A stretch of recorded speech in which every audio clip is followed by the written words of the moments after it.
Rich dad poor dad एक ऐसी book है जिसने बहुत से लोगों की लाइफ चेंज की है। ये हमें 6 स्टेप्स बताती है रैट रेस से बाहर निकलने के लिए, यानी 9 to 5 के चक्रव्यूह से हम बाहर कैसे निकलें। तो आइए एक एक करके ये 6 अमेजिंग लेसन सीखते हैं। Lesson 1, rich people do not work for money. Robert कहते हैं कि पुअर और मिडिल क्लास लोग पैसों के लिए काम करते हैं, लेकिन अमीर लोग पैसों से काम करवाते हैं। आइए इसे एग्जाम्पल से समझते हैं। एक बहुत ही फेमस रिजॉर्ट एक गांव में खुलने वाला था, जिसकी वजह से रिजॉर्ट में बहुत से कंस्ट्रक्शन वर्कर्स की जरूरत थी। उस गांव के 2 कंस्ट्रक्शन वर्कर्स को हायर किया गया। पहले का नाम था राहुल और दूसरे का विकास। राहुल का सिर्फ एक गोल था कि वो हर रोज ज्यादा से ज्यादा सैलरी लेना चाहता था, जबकि विकास ये सोचता था कि रिजॉर्ट के आने से गांव में क्या क्या चेंजेस आएंगे और उन चेंजेस से मैं कैसे पैसिव इनकम बना सकता हूँ। दोनों पढ़े लिखे तो नहीं थे, लेकिन इंटेलिजेंट थे। दोनों ने जो सोचा वो पा लिया। राहुल ने अपने मैनेजर की चमचागिरी करी और उसने अपनी सैलरी विकास से ज्यादा करवा ली। साथ में उसने ओवरटाइम भी करना स्टार्ट कर दिया ताकि वो और ज्यादा पैसे कमा सके। उसने मैनेजर से रिक्वेस्ट करके अपने बड़े बेटे को भी काम पर लगवा लिया। अब बाकी कंस्ट्रक्टर्स के मुकाबले राहुल की सबसे ज्यादा सैलरी थी, लेकिन विकास कुछ और सोचा था। विकास ने जब रिजॉर्ट के बारे में पता किया तो उसे पता चला कि ये एक बहुत ही फेमस रिजॉर्ट है जो सिर्फ उनके गाँव में नहीं बल्कि बाकी गाँव में भी खुलने वाला है। उसे ये भी पता चला था कि रिजॉर्ट एक पब्लिक कंपनी है, यानी इसके शेयर्स वो ले सकता है। तो उसने 3 काम किए। पहला तो उसने उस कंपनी के शेयर्स खरीद लिए। दूसरा उसने ये किया कि जो नए गांव में रिजॉर्ट खुलने वाला था वहां पर उसने कुछ बीघा जमीन बहुत ही सस्ते प्राइस पे ले ली। और फाइनली उसे पता था कि जब ये रिजॉर्ट कंप्लीट हो जाएगा तो कंस्ट्रक्शन वर्कर्स की जरूरत नहीं रहेगी, लेकिन वहां पर जो एम्प्लॉइज आएंगे उन्हें उसी गांव में रहना पड़ेगा, क्योंकि रिजॉर्ट अपने बड़े मैनेजमेंट के अलावा बाकी छोटी पोजीशंस वाले एम्प्लॉइज को घर नहीं दे रही है। इसलिए उसने वहां पर अपनी छोटी सी जगह पर पीजी बना लिया। जब 5 साल के बाद रिजॉर्ट पूरा हुआ तो राहुल की जॉब चली गई और उससे कहा गया कि अगर उसे दोबारा काम चाहिए तो उसे 100 किलोमीटर दूर जो दूसरा रिजॉर्ट बन रहा है वहां पर जाके काम करना पड़ेगा। राहुल को समझ नहीं आ रहा था कि वो इस ओल्ड एज में कहाँ जाए। वहीं पर रिजॉर्ट खोलने पर विकास के शेयर्स का प्राइस इंक्रीज हो गया। साथ में उस रिजॉर्ट के स्टाफ विकास के बनाए पीजी में रहने लग गए, जिसकी वजह से उसे पैसिव इनकम आना स्टार्ट हो गई। और साथ में जो जमीन उसने दूसरे गांव में खरीदी थी वहां पर उसका प्राइस भी इंक्रीज हो गया। विकास को पता था कि अब उसे नौकरी की जरूरत नहीं है और वो पीजी से आ रहे पैसों से दूसरे गांव में भी पीजी बनाएगा। इन शॉर्ट स्टोरी की लर्निंग ये है कि विकास जैसे रिच माइंडसेट वाले लोग थोड़े टाइम के लिए पैसों के लिए काम करते हैं, लेकिन वो जानते हैं कि फ्यूचर में उन्हें पैसिव इनकम सोर्स भी बनाना है ताकि उन्हें काम ना करना पड़े। लेसन नंबर 2 आता है व्हाई टीच फाइनेंशियल लिटरेसी। एक बार धीरूभाई अंबानी जी के साथ उनका पोता अनंत अंबानी जा रहा था, तो अनंत अंबानी ने धीरूभाई अंबानी से कहा कि मुझे गुब्बारे लेने के लिए कुछ पैसे चाहिए। उसने धीरूभाई अंबानी जी से 15 रुपए लिए और बिना हवा के गुब्बारे ले आया। उसके बाद वो घर आया। नॉर्मल बच्चों की तरह उन गुब्बारों से खेला नहीं, बल्कि उसमें हवा भर के उसे बेचने चला गया और प्रॉफिट कमा के आया। मैंने जाकर गुब्बारे की पैकेट खरीदी और हवा तो फ्री होता है, तो हवा भर दी और बेचने चला गया। इन शॉर्ट ये एंटरप्रेन्योरियल लेसन्स धीरूभाई अंबानी जी अपनी फैमिली वालों को भी सिखाते थे। और सिर्फ अंबानी की फैमिली ही क्यों, मेरे जितने भी बिजनेस कम्युनिटी के फ्रेंड्स हैं उन्हें शुरू से ही एक बात पता है, पहले दुकान फिर मकान। यानी रॉबर्ट कियोसाकी की भाषा में बोलें तो पहले एसेट्स और फिर लायबिलिटीज, यानी पहले इनकम सोर्स बनाओ और फिर खर्चे करो। और ये बात हम मिडिल क्लास फैमिली वालों को नहीं पता होती। वो तो शुक्र है कि रिच डैड पुअर डैड जैसी बुक्स लिखी गई हैं, जिससे हमें भी नॉलेज मिलने लगी है कि हम रैट रेस से बाहर कैसे निकल सकते हैं। अगर आपको लगता है कि हमें भी वही सीखना चाहिए जो अमीर लोग अपने बच्चों को सिखाते हैं, तो हमें बेस्ट ऑफ द बेस्ट लोगों की लिखी गई किताबों को पढ़ना पड़ेगा, जैसे कि think and grow rich, high output management, richest man in Babylon, who moved my चीज एक्सेट्रा। तो अगर आप 1000 से ज्यादा बुक समरीज हिंदी में या फिर इंग्लिश में सुनना या पढ़ना चाहते हैं तो आप गीगल एप्लीकेशन डाउनलोड कर सकते हैं। अभी गीगल ऐप में ऑफर चल रहा है कि 1 साल की सब्सक्रिप्शन जिसकी वर्थ 1247 रुपीज है और डिजिटल मार्केटिंग कॉपीराइटिंग का कोर्स जिसकी वर्थ 18,847 रुपीज है, वो सिर्फ 499 रुपीज में मिल रहा है। तो अगर आप खुद को या अपनी फैमिली को फाइनेंशियली एजुकेट करने में इंटरेस्टेड हैं, तो इसका लिंक हमने डिस्क्रिप्शन और फर्स्ट कमेंट में दे रखा है। लेसन 3 कहता है कि माइंड योर ओन बिजनेस।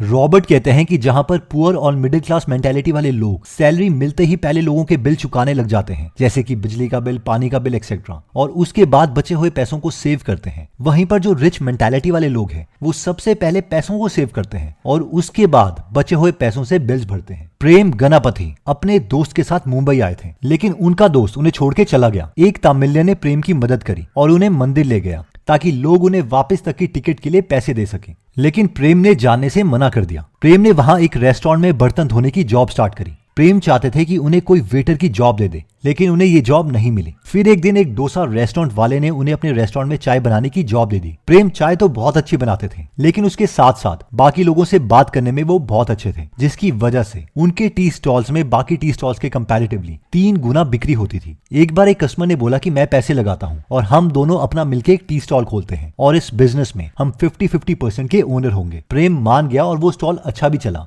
लेकिन थोड़े टाइम के बाद प्रेम के पार्टनर को लगा कि मैं इसे तो बहुत ज्यादा पैसे दे रहा हूँ, इसलिए उसने प्रेम जी को निकाल दिया। प्रेम को बहुत बुरा लगा और उन्होंने अपना डोसा आउटलेट खोलने का सोचा और उस डोसा आउटलेट को नाम दिया डोसा प्लाजा, जिसमें 150 वैरायटी के डोसा मिलते हैं। ये डोसा प्लाजा बहुत फेमस हुआ। आज डोसा प्लाजा के 26 आउटलेट्स हैं और इनके पास 150 एम्प्लॉय हैं और ये हर साल 5 करोड़ का टर्नओवर करते हैं। पर हम लोगों के मन में सवाल ये आ रहा होगा कि प्रेम जी के पास डोसा आउटलेट खोलने के लिए पैसे कहां से आए? तो ये पैसे उनकी सेविंग्स थी। जितने साल उन्होंने काम किया वो खुद को पहले पे करते थे। कई बार ऐसा टाइम आता था कि उनके पास बाकी बिल्स के लिए पैसे नहीं होते थे, लेकिन उन्हें पता था कि अगर उन्होंने पहले बिल्स पे कर दिए और खुद अपने फ्यूचर के लिए पैसे सेव नहीं करे तो वो हमेशा उसी सिचुएशन में रह जाएंगे जिस सिचुएशन में वो हैं। और इसी कॉन्सेप्ट को रॉबर्ट अपनी बुक में कहते हैं कि माइंड योर ओन बिजनेस। तो अब आते हैं लेसन नंबर 4 में, जो कहता है work to learn, don't work for money. Robert कहते हैं कि अमीर माइंडसेट वाले लोग पैसों के पीछे नहीं भागते बल्कि लर्निंग के पीछे भागते हैं। आइए इसे अमेजिंग एग्जांपल से समझते हैं। थिंक एंड ग्रो रिच एक ऐसी बुक है जो इतनी फेमस है कि बहुत से लोग बस उसे लगाकर छोड़ देते हैं ताकि उनके सबकॉन्शियस माइंड में वो स्टोर होती रहे। लेकिन क्या आप जानते हैं कि ये बुक लिखी कैसे गई थी? ओके, तो इस बुक के ऑथर है नेपोलियन हिल। नेपोलियन हिल को उस वक्त के दुनिया के रिचेस्ट इंसान एंड्रयू कार्नेगी ने बुलाया था और उन्होंने कहा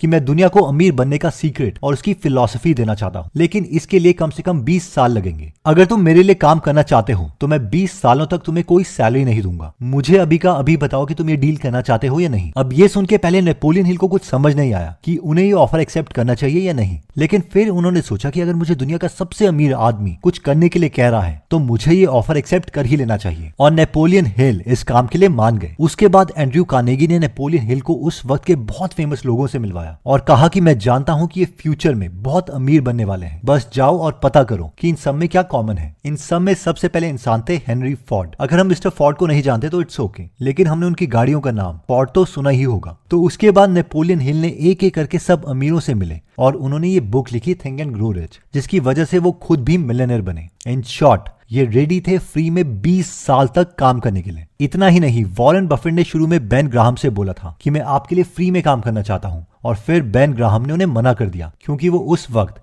सिर्फ ज्यूज को जॉब देते थे। वैसे ही मुनीश पब्राय ने वॉरेन बफेट से बोला था कि मैं आपके लिए फ्री में काम करना चाहता हूं, और फिर वॉरेन बफेट ने मना करते हुए कहा नहीं, मैं अकेले ही ठीक हूं। इन शॉर्ट लेसन ये है कि अमीर माइंडसेट वाले लोग जल्दी से कुछ पैसे कमाने का नहीं सोचते, बल्कि वो उन स्किल्स के पीछे भागते हैं जो लॉन्ग रन में उन्हें वेल्थ क्रिएट करके दे। लेसन 5 आता है the rich invent money. Robert कहते हैं कि जो सबसे बड़ा एसेट किसी भी ह्यूमन के पास है वो है उसका दिमाग, और अगर उसने अपने ब्रेन में इन्वेस्ट किया है तो वो कभी भी एनॉर्मस वेल्थ क्रिएट कर सकता है। आइए इसे एग्जांपल से समझते हैं। एक बार एक रियल एस्टेट बिजनेसमैन ने देखा कि एक एरिया की प्रॉपर्टी की कीमत काफी बढ़ गई है क्योंकि वो रोड के साथ थी, लेकिन एक और प्रॉपर्टी थी रोड के साथ और उसका प्राइस दूसरी प्रॉपर्टी से 1/4 प्राइस पर मिल रहा था। इसका रीजन सिर्फ एक था कि सड़क और उस प्रॉपर्टी के बीच में एक गंदा सा नाला आता था जिससे बहुत बदबू आती थी, और साथ में इस प्रॉपर्टी में पहुंचने के लिए सड़क से घूम के जाना पड़ता था। तो जहां पर सब उस प्रॉपर्टी से भाग रहे थे, उस बिजनेसमैन ने इसमें अपॉर्चुनिटी देखी। उसने वो प्रॉपर्टी जल्दी से खरीद ली और 3 लाख रुपए इन्वेस्ट करके उसका नाला बंद करवा दिया और साथ में सड़क से लेकर उस प्रॉपर्टी तक एक छोटा सा पुल बना दिया। ये 2 काम करते ही उस प्रॉपर्टी की कीमत भी दूसरी प्रॉपर्टी जितनी हो गई और उसने वो प्रॉपर्टी को बेचकर 3 गुना का प्रॉफिट कमाया। नेक्स्ट लेसन नंबर 6 आता है ओवरकमिंग ऑब्स्टेकल्स। रॉबर्ट कहते हैं कि 4 बेसिक टाइप की रुकावटें हैं जिसकी वजह से हम डिसीजंस नहीं ले पाते, और ये 4 चीजें हैं डाउट यानी खुद की कैपेबिलिटीज पर शक करना, लेजीनेस यानी सुस्ती, बैड हैबिट्स यानी बुरी आदतें, और फियर यानी डर। और इनमें सबसे बड़ा ऑब्स्टेकल है फियर। अब हम देखते हैं कि फियर से हम कैसे बच सकते हैं। हम लोग हमेशा डरे रहते हैं कि अगर हमने गलत डिसीजन ले लिया तो क्या होगा, जिसकी वजह से हम कोई डिसीजन लेते ही नहीं है। तो इससे बचने के लिए एक सिंपल मेंटल मॉडल है, और वो है कि दुनिया में सिर्फ 2 टाइप के डिसीजंस हैं, type 1 and type 2 decisions. Type 1 decisions वो हैं कि अगर ये डिसीजंस हमसे गलत हो भी गए और हम वापस अपनी लाइफ में आते हैं तो हमारी लाइफ में ज्यादा कोई नेगेटिव इंपैक्ट नहीं पड़ेगा, जैसे कि कोई न्यू ब्लॉगिंग वेबसाइट खोलना, कहीं पर इंटर्नशिप अप्लाई करना, फ्रीलांसर बनना एक्सेट्रा। तो टाइप 1 डिसीजंस में ज्यादा सोचने की जरूरत नहीं है, इसे जल्दी से ले लो। टाइप 2 डिसीजंस वो हैं जो अगर गलत हो गए तो हमारी लाइफ में एक मेजर नेगेटिव इंपैक्ट क्रिएट कर सकते हैं। फॉर एग्जाम्पल लेट से आप कहीं नौकरी कर रहे थे और आप अकेले अर्निंग मेंबर हो अपनी फैमिली के। आप एक दो पॉडकास्ट सुनते हो और बिना सोचे समझे जॉब छोड़ देते हो ताकि आप खुद का बिजनेस कर सको। अब अगर ये बिजनेस फेल हो जाता है तो ये आपकी लाइफ को हेल बना सकता है। तो इस सिचुएशन में बेटर है कि हम टाइप 2 डिसीजन को टाइप 1 डिसीजन में कन्वर्ट करने की कोशिश करें और फिर एक्शन लें। जैसे कि इस केस में आप जॉब के साथ ही और मेहनत करो और बिजनेस स्टार्ट करने की कोशिश करो। अगर आपका बिजनेस चल पड़ता है और आपको सैलरी से 3 से 4 गुना पैसा आ रहा है और आपको लगता है कि अब आपका बिजनेस स्टेबल भी है, तो उस वक्त पर जॉब छोड़ो, क्योंकि इस वक्त ये हमारे लिए टाइप 1 डिसीजन है। आई होप ये 6 लेसन हमें याद रहेंगे और ये 6 लेसन हैं। Lesson 1, rich people do not work for money. Lesson 2, why teach financial literacy. Lesson 3, mind your own business. Lesson 4, work to learn, don't work for money. Lesson 5, the rich invent money. Lesson 6, overcoming obstacles. Also Giggle application एक अच्छा source है जहां पर हम अपनी financial knowledge improve कर सकते हैं और इस एप्लीकेशन का लिंक हमने डिस्क्रिप्शन और फर्स्ट कमेंट में दे रखा है। एनीवेज दोस्तों, अगर आप ऐसे नॉलेजेबल वीडियोस मिस नहीं करना चाहते तो सब्सक्राइब करने के बाद बेल का बटन दबाना मत भूलिएगा। आप कमेंट करके ये भी बता सकते हैं कि आप नेक्स्ट वीडियो किस टॉपिक पर चाहते हैं। जल्दी हम आपसे दोबारा मिलेंगे। जय हिंद।